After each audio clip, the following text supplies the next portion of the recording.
मला तुमच्या हाताचं हस्ताक्षर चेंज करायचे, त्यात सुधारणा करायचे आणि त्याला सुंदर बनवायचे आहे, नीट बनवायचे आणि क्लीन बनवायचे. तर त्यासाठी तुम्हाला मी 3 टिप्स देतोय. तर त्या 3 टिप्स आहेत.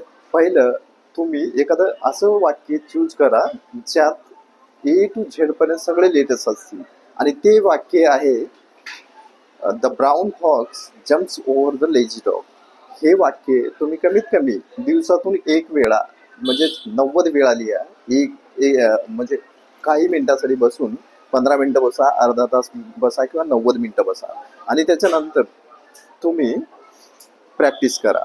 आणि त्याच्यानंतर जी जी दुसरी टीप आहे ती आहे पेन. तुम्ही एक असा परफेक्ट ग्रीपवाला पेन चूज करा जो तुम्हाला लिहिण्यासाठी कम्फर्टेबल असेल. आणि तिसरी टीप आहे जे की तुम्ही लिहिते वेळी 5S आणि 1P सांभाळा. म्हणजेच 5S म्हणजे स्लॅन. पहिला आहे स्लॅन. तर स्लॅन म्हणजे तुम्ही कुठल्या बाजूला लिहिता आणि कुठल्या बाजूला लिहिते वेळी तुमचं लेटर पडतं म्हणजेच स्लॅन जर सांभाळू कुठल्याही एका स्लॅनमध्ये तुम्हाला लिहायचं आहे. एक तर लेफ्ट साईड स्लॅन किंवा दुसरा राईट साईड स्लॅन किंवा मग स्ट्रेट स्लॅन. त्याच्यानंतर आहे लेटरची साईज. तुम्ही खूप मोठ्या अक्षरात लिहिता का, तुम्ही छोट्या स्मॉल लेटरमध्ये लिहिता काय आणि त्याच्यानंतर तुम्ही मीडियममध्ये लिहिता का.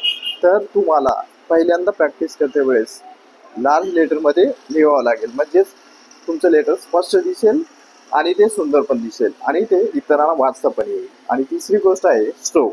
जे आपण भराभर स्ट्रोक मारतो ते आपण पहिल्या लाईनीतून दुसऱ्या लाईनीत आपलं हँडरायटिंग हे होतं म्हणजे मिक्स होतं.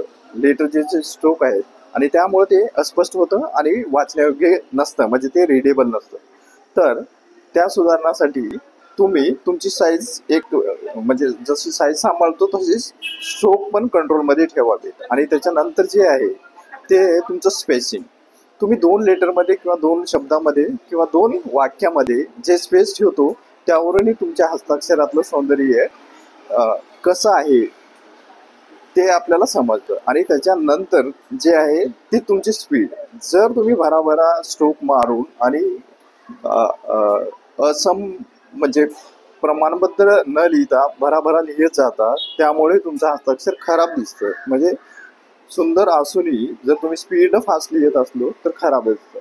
त्यामुळे तुम्ही स्पीडवरही कंट्रोल करू शकता. आणि त्याच्यानंतर जे आहे ते पेनचा प्रेशर.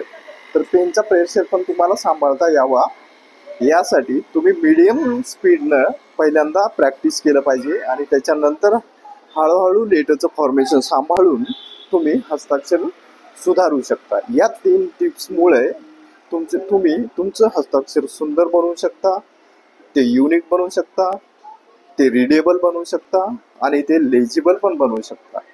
थँक्यू मित्रांनो. हा व्हिडिओ जर आवडला तर शेअर करा आणि तुम्ही हा व्हिडिओ बार बार पहा आणि चॅनलला सबस्क्राईब करा. थँक्यू मित्रांनो.